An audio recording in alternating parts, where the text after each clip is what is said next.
Nani guys, igama unqabile niphathela amanqamnqampu kuzokwenzeka kwi-homecoming kuleli viki esikulona. Kuveze ukuthi uZethu-ke uzobe sekuyamxaka ukuba umakoti lapha ukubheka impela abone ukuthi cha, singathi yena akafithi in laphaya as umakoti. Siyakhumbula-ke guys ukuthi uMaNkwanyane wathi mayefika laphaya wayishayela iphinifa lakhe ugel, wahenqa amahlombe akhe, wafaka iduku, kanti-ke nebhodi uyalishaya lapha ekhishini, ubhaka ngisho ukubhaka amakhekhe. uZethu-ke yonke lento yena akayazanga vele, uzazela nje ukuba lapha eklinikhi-ke asize iy'guli khona.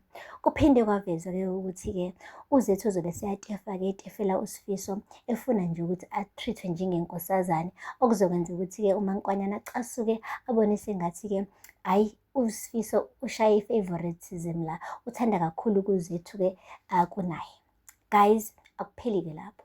Kuphinde kwaveza-ke ukuthi uZethu uzoloko efuna izinto ey'ningi kuSifiso, afune lokhu, afune lokhu, afune lokhu. Kanti uma sikhumbula kahle-ke uMaNkwanyane ubelokhu ekhale ngesitofu nje bandla, hhayi ngisho isitofu esibizayo, isitofu esikwi-special, ngisho ukuba kwi-special kodwa uSifiso ehlehlisa ethi akanayo imali.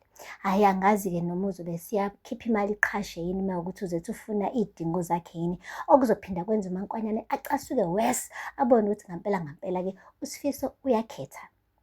Guys, kuphinde kwaveza-ke ukuthi uMaNkwanyane ngeke aze aphele amandla, uzolokhu efuna ukuyibonakalisa ukuthi yena hhayi cha, isithembu sakhe usibambe ngezandla zombili, hhayi impela-ke umakoti oqotho. Agcine esesajesta ukuthi-ke enzele uZethu i-bridal shower.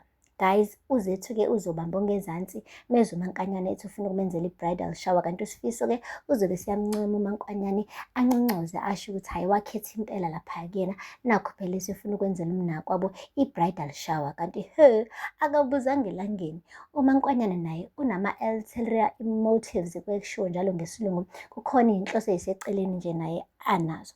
Ufuna nje kahle kahle ukuqumba phansi uZethu ngosuku lakhe lukhulu lwe-bridal shower, hhayi ngoba nakhe efuna ukumjabulisa.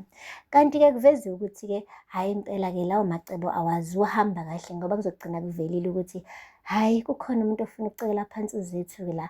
Le bridal shower njengoba ingahambanga kahle, kunesandla semfene esingenile laphaya, sazama ukummoshela uZethu. Ebese-ke uMaNkwanyane-ke kuyamshubela guys, akupheli-ke lapho. Kuphinde kwavezwa-ke ukuthi uMatron uzoloke kuzwa sengathi kukhona umuntu omlandelayo ngemumva, njengoba nje eke wagqekezelwa emzini wakhe kuleli viki elisidlula kulona. Kuphinde kwavezwa nokuthi-ke indodana yakhe-ke uShobane uzobe siyabuyela-ke khona la e-KZN, efuna ukuvula i-private practice yakhe as udokotela, kodwa-ke uzobe sehlangabezana ney'nkulu iy'nkinga nje ngokufuna nje ukuthi avuleke le private practice. Kanti-ke ufuna ukuvula le private practice nje uma wakhe uloke ebhizi embuza ukuthi uyimiseleni ngekusasa lakhe. Nakho phela noZethu lo bekade emgajela useze uyashada ugirl, so yena ithini iplani anayo.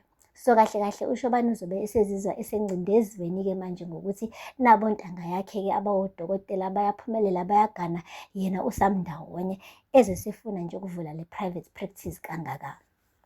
Guys, aphela lapho-ke amanqampunqampu. Okunye okusho engingakusho ukuthi ngathi i-homecoming sizodlala-ke 5 days per week, kodwa-ke ngizonazisa-ke as uLwesine ufike ukuthi ngampela kunjengoba bavezile yini khona la ey'ndabeni guys. Mekuwukuthi kanjalo kusho ukuthi-ke amazwibela kasizoqala ngoMsombuluko kuze kube uLwesihlanu guys, so stay tuned.